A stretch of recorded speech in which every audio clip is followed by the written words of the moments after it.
The building is paid off!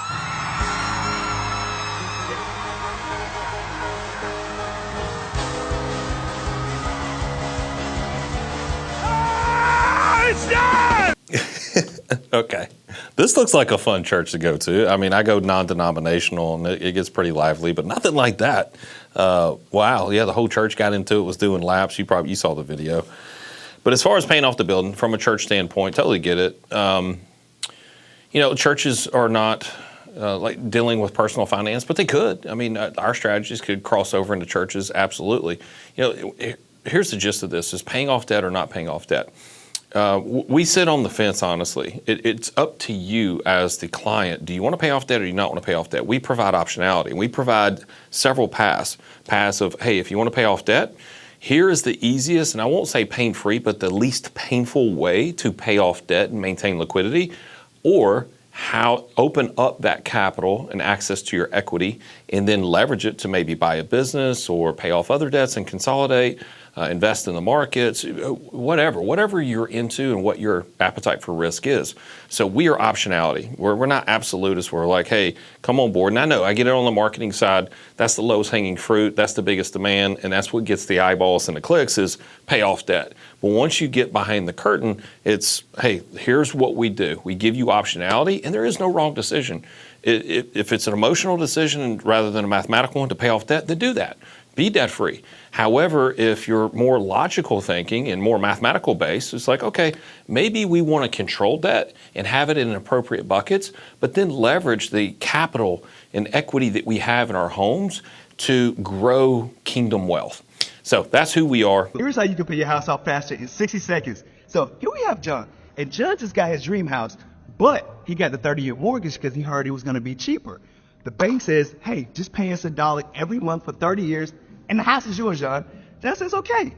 But what John found out was every month that he was making those payments, most of the money was going to interest and fees. So what John decided to do, he made an extra payment in one of the months. But instead of paying it to interest and fees, he paid it directly to the loan, which is called the principal. And just by making one additional payment every year, John is able to cut his mortgage down 10 to 15 years. And of course he's happy because now he owns his home faster. But not only that, he got his home for cheaper because instead of just paying interest, he started paying directly to the loan company, which saved him some money. And this is how loans work. Now, if you like this content, comment below. All right, right off the top, I've got to dispute the math on that. Essentially, it's similar to biweekly payments. He's saying one extra payment directly to principal each year, which is very similar to biweekly payments. And biweekly payments do help, but you're taking a 30-year term down to roughly 25, maybe 24 years, not 10 to 15 years off. But I like the enthusiasm. Yeah, do that. Here's another issue that I have with this is, essentially in a mortgage is designed to separate you from your cash. It's designed to create checking and savings accounts, deposits for banks. That's why a mortgage was created in 1916, was because banks had access to fractional reserve lending. Mortgages used to be open-end, now they're closed-end. So why pay extra on a mortgage? If you have that ability and that excess cash flow to have this, then why not transfer that debt to a simple interest line of credit like a home equity line of credit? Get a similar or better result, but maintain liquidity. That way, if an emergency comes up in a mortgage, your capital and equity is locked away. In a home equity line of credit, you have instantaneous access to it. In the digital world, 5 minutes max to get access to it for an emergency or an opportunity. It depends on what it's financed at. We've talked about this before in other areas, but I just want to touch on it again here.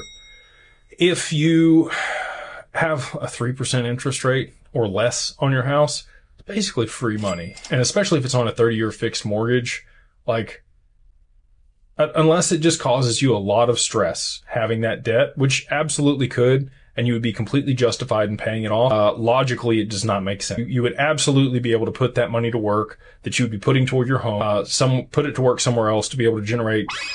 Even treasuries are at 5% right now. So it really just doesn't make any logical or mathematical sense to pay off a home if your interest rates are that low on a 30-year fixed mortgage. But if it does bother you and it causes you stress, then it can absolutely be worth it. So just think through that practically, right? You're going to look at the interest rate or how you could put that money to work somewhere else. And then if servicing the debt with an asset, again, makes sense, then that's probably the way to do it. All right, I get the gist of this. Good old Jake. I know Jake. I wouldn't call us friends, but associates, and very bright individual, and has a really amazing thing going on. And I'm in his community as well. But he's not wrong to pay off a 3% mortgage.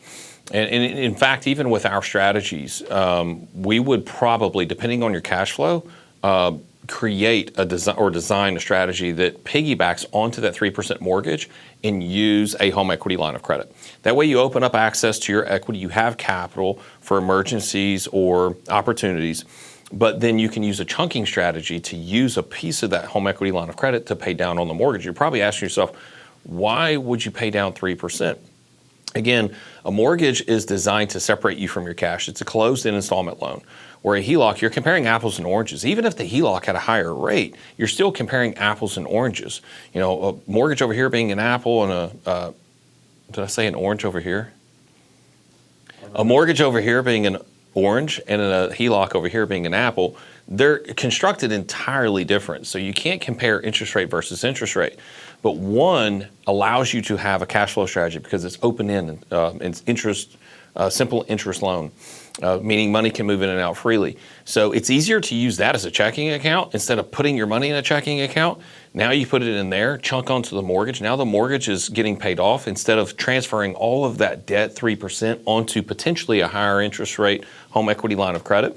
But again, although Jake and I know each other, we don't talk about my strategies. If he did, I think he would be open-minded to that. And in fact, he may even recommend it. But generally what he's saying is correct. Like, why pay off a 3% mortgage when you can get 5, 10, 12% out there? And we teach on this as well. You know, forward-facing public, they think that we're a debt freedom company. We're extension of Dave Ramsey. And that's not true. That is half of us, but the other half of us is what Jake is talking about. If we have control over this debt and we have surplus cash flow coming in, maybe we just leave it there. In full transparency, I have a $75,000 RV loan, and it's only $600 a month. Now, we've got the capital to pay it off anytime we want, but we choose not to because that capital is working for us far better than $600 a month somewhere else. Heck, even in a high-yield savings account, it works better for us over there. So generally speaking, what Jake is talking about is absolutely correct. On top of that, if you don't know who Jake is, I would check him out. Some of the things that he's been talking about for the last 2 years could absolutely revolutionize not only the industry, but your personal financial freedom. Hey guys, if you enjoy this content and you like me reacting to these different experts or videos and giving my own thoughts, do me a favor, hit like and subscribe. It helps us grow the channel. That way we are incentivized to continue to provide value to you absolutely free. So I appreciate it. On to the next video. How do you pay off a 30-year mortgage in 15 years? And this is something the bank won't tell you because they make more money off you. So you take your principal and interest that you pay every month, you divide that by 6, then you make that payment on the 15th of every month, but you gotta make sure that they apply it towards your principal. And that's how you pay a 30-year mortgage in 15 years. If you want more information. All right, get the gist of it. He's not incorrect. The math checks out there. Again, the issue I have is one, mortgage lenders make it problematic and not easy for you to apply additional payments to principal. If not properly directed, they will apply it towards future payments, which means it's going towards future interest as well. However, the math checks out, but the biggest problem I have is lack of liquidity. I'm not a big fan of speeding up paying off a mortgage without an alternative debt tool that opens up liquidity, because life happens. 15 years is still a long time. That if you're trying to aggressively pay off a 30-year mortgage, and even though it gets paid off in 15 years, you've got to be extremely consistent and disciplined with this for 15 years. That's 180 straight months of doing this and expecting that life doesn't get in the way. Life's not going to throw you a curveball, and it does. So it traps your equity. So I would piggyback on this with an equity tool, like a home equity line of credit that opens up access to capital in case you need it for emergencies, and better yet, for opportunities. I thought I knew money until I learned this. The rich and the wealthy, they don't get a traditional mortgage like you and I do. And being a mortgage broker for years, I never learned this until just recently. It's baffling to me why it took me so long to figure this out. What people with assets and money, what they do is they don't get a mortgage. What they do is they take out a lien against their assets. They don't liquidate. They don't take out their money from their portfolio, from their bank account, and buy a house with cash. They take a lien, like a loan, against their money, which is interest only. And what it does, it keeps building, it keeps compounding while they pay off their house. Well, God bless this guy. First and foremost, he's a mortgage broker and has been for years, according to him. And yet he's explaining, and maybe he has an opportunity where he can broker a HELOC and get some commission on it. Usually it's not a lot compared to a mortgage because HELOCs are less profitable.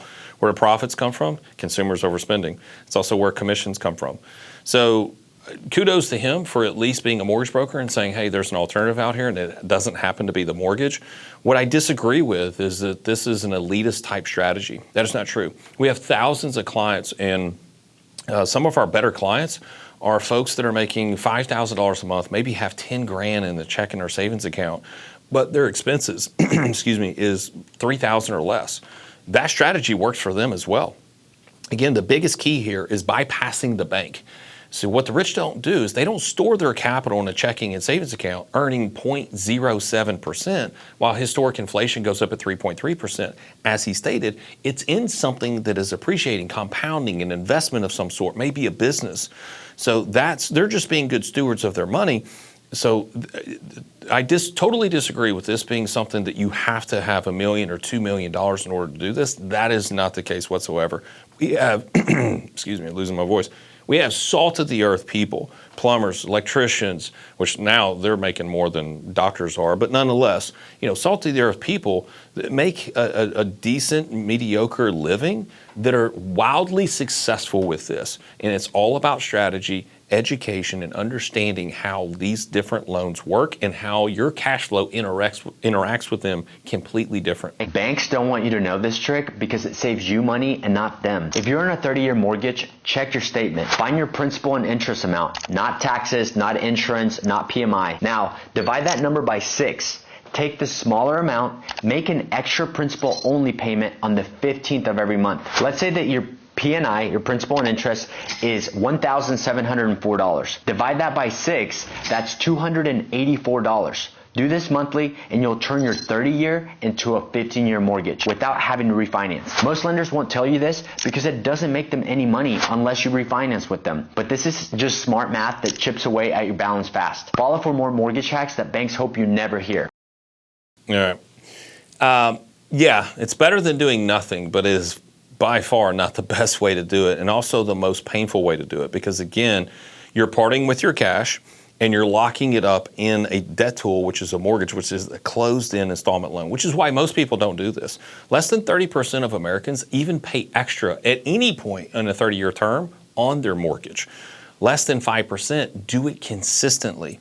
So why is that? Because they don't want to part with their cash. They may need it for something else. So this strategy, although speeds up the time frame and reduces the interest that you pay, it still locks up your cash. So there's an alternative strategy, one that we teach, that actually accelerates it far faster than this, but you don't part with your cash. You still maintain 100% liquidity, which gives you the confidence to do it in the first place. It's easy to maintain discipline when you always have access to your capital. In this scenario, you don't. Hey gang, thanks for watching. If you find this valuable, we have all kinds of videos on this topic. If you love anything financial related, check us out. We've got hundreds, if not thousands at this point, of videos illustrating what we do, why we do it, and who we help. So please like and subscribe. It helps us grow the channel. That way we can deliver free content to you. And if you were to consume that content, it can dramatically change your financial destination. Y'all take care. God bless.